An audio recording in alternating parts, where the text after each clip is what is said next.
the things that he holds dear in a debate format. So if we seem on that note, maybe energized and all, do you think that this will be a split personality?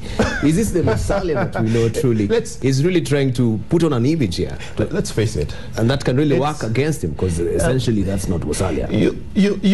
You need to be fired up, but you also have to be authentic. You don't lose the quality of authenticity. When people perceive you to be inauthentic, they will be, repelled. And you can be able to, he can be able to bring out the passion by addressing issues that are dear to him, things that he doesn't have to struggle to think about. He can be able to bring them out. I saw Martha Karua also. She's a direct communicator. Direct is, let's get straight to the point. Let's work with the facts. She has a very superior grasp of policy and complex policy issues. But what she lacks is the ability to tell stories, which she needs to be able to work on. I'm sure she's been on the campaign trail for 2 years, 1 year now. She has seen a lot of people. She has heard from so many Kenyans. She has to weave that into her policy positions. The debate format would be good for her as a direct communicator. She'll be able to probably give crisp, short answers. I always tell the candidates that you need to be able to respond in less than 25 words. So she might not have an issue with that. But in terms of now breaking down our policies, it seems maybe her policies will go way over our heads. Yeah, and when it comes to the common man, because the lack thereof of telling a story. She has to work at telling a story. Let's face it, the basics of a story is you've got to have the hero. She can make herself the hero in the story. I want to rescue you, Kenyans. She can also be, she can look at a challenge. What are the challenges that we are facing? How do we surmount these challenges? And weave that in with her policy positions. If she's talking about healthcare, for example, I'm sure she's mentioned issues on healthcare. She can just break it down, tell us something like, when I was in a different part of the country, I noticed that pregnant women probably walk miles to be able to get to the nearest health clinic to get attention. What I will do is A, B, C, D. But you've told a story that people can be able to connect with. That's what I mean by breaking it down for her. But the debate format, she will thrive really good. I think she'll do well. And we know her as an articulate lady, no nonsense, who really stands... Talking on the no-nonsense beat then again, don't you think she's very adversarial? Well... And this will really come to the fore there, that, I'm here to aid you out, regardless. I've got my facts right, I've done my research, I'm prepared. Let's face it. That is her style. And that style actually suits her. If there was any advice that I could give to her team, would be she does need to perhaps soften that image a little bit. And you know what? Paul has talked about how she would be able to connect the voters through stories and certainly things. I think for me, in terms of even the way her actual look, wearing colors perhaps that are perhaps a little less dominant and a little less authoritative, softening her look in terms of perhaps how even the makeup is applied. Literally, these are things that will then look to us as voters and see somebody that we can connect with a little bit more.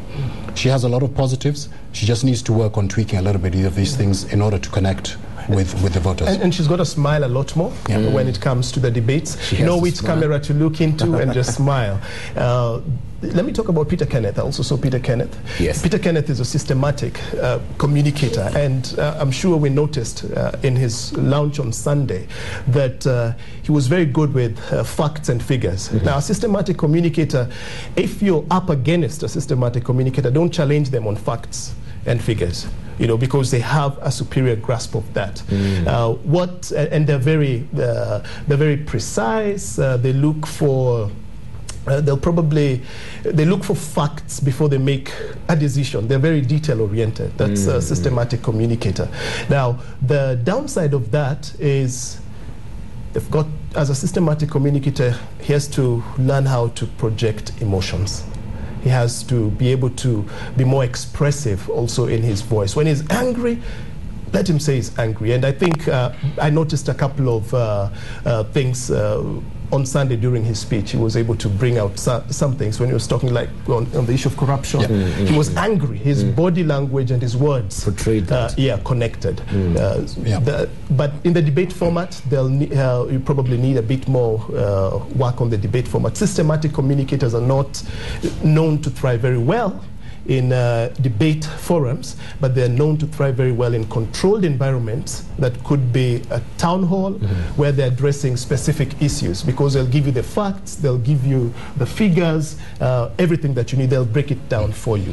For Peter Kenneth, I would say because he has youth on his side, which is a huge plus, he has a little bit of that enthusiasm. He's somebody who has not been entrenched in the system for a long time, and that's why I think a lot of voters have connected with him. You know, he's coming from the outside looking in, talking about making all these changes to the way things have been run in government. I think if I could advise his campaign team, he needs a little bit more authority. A little bit more authority in terms of perhaps his demeanor and the way he dresses. He needs to come across as a little bit more presidential. But he certainly has youth, he has vigor on his side, which are key components for any presidential candidate, and will suit him well, actually, in the debate format.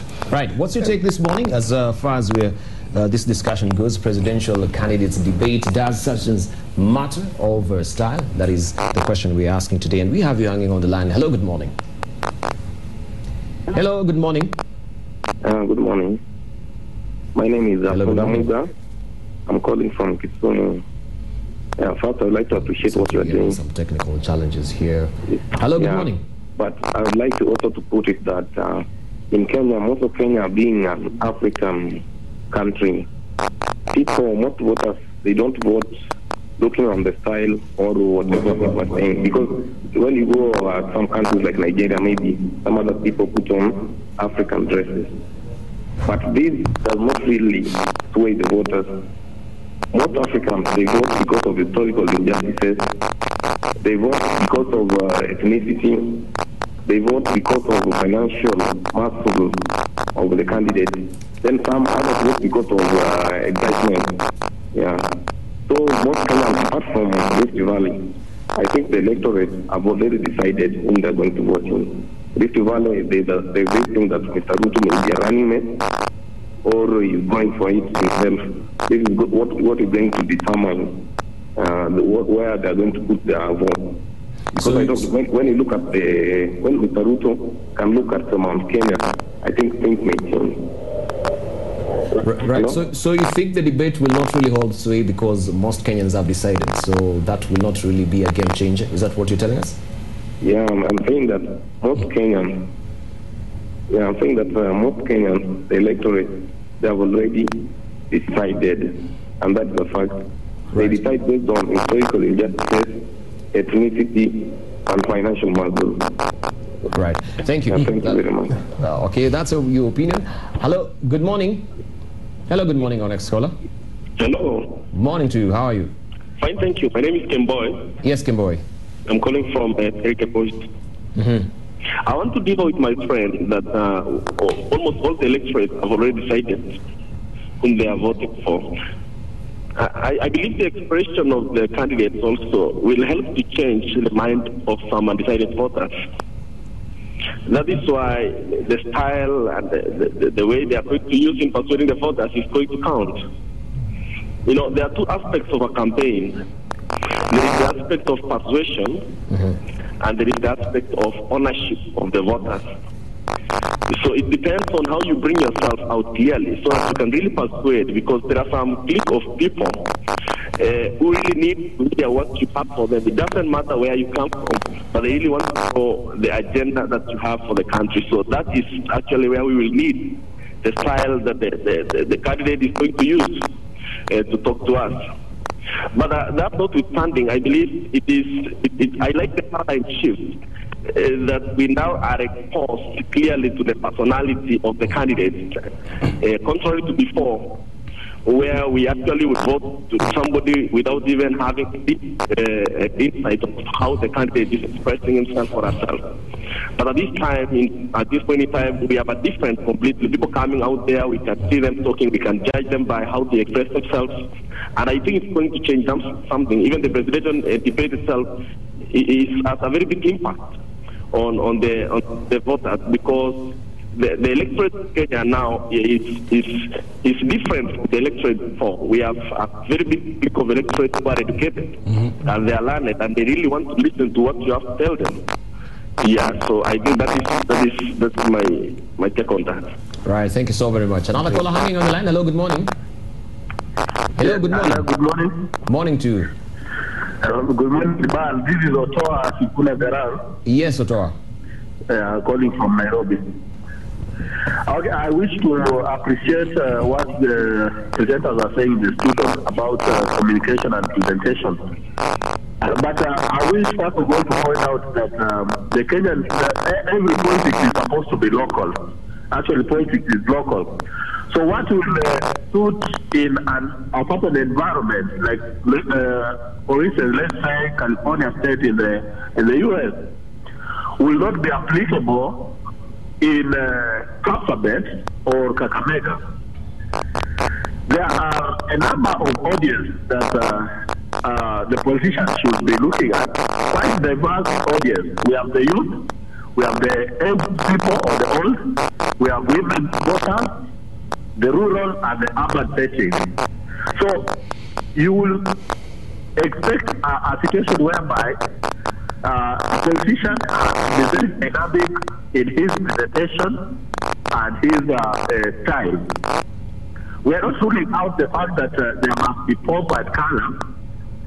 The humor that is associated with the Raila Odinga, when he is, you know, the other day I was in a political gathering being addressed by Raila Odinga, and without Akitendawili, the audience or the gathering will not. In fact, by the time he was almost signing it up, the crowd was up yelling, Kitendawili, Kitendawili. So we have come to a point where we associate our top political giants with their individual style and presentation. But just like the past speaker said, they renege from the cardinal issues that affect our society. Whether you are presenting it in a very superb way, you must not fail to address the issues that is affecting the society within your manifesto. And that is youthful unemployment, issues about agriculture, education, and health. So all said and done, I want to say that in as much as we attack form and color, because that is all about the question of expenditure, we are asking ourselves as Kenyans, where are they getting a lot of funding to have a very superb presentation at the expense of poverty that is bedeviling our country? I'm Otoa Sipuna now.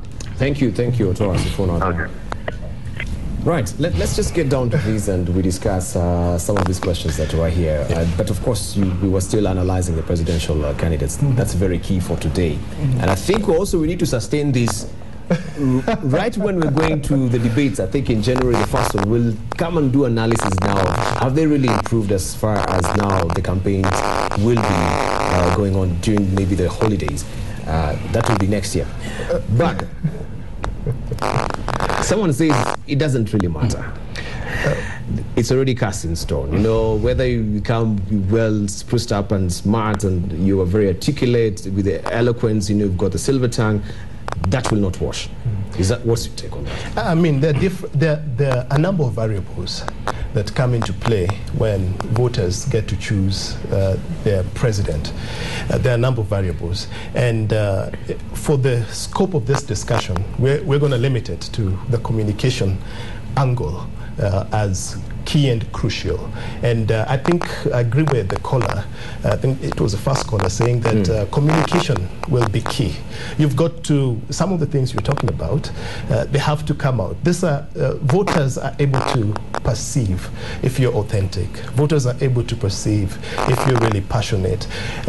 Someone mentioned the storytelling ability of Raila with the Kitendawili. Of course, we have to consider the context within which we operate, within the African context, people have stories. That's why, you know, you have to, as a candidate, you have to learn how to tell stories. And we see the world through parables.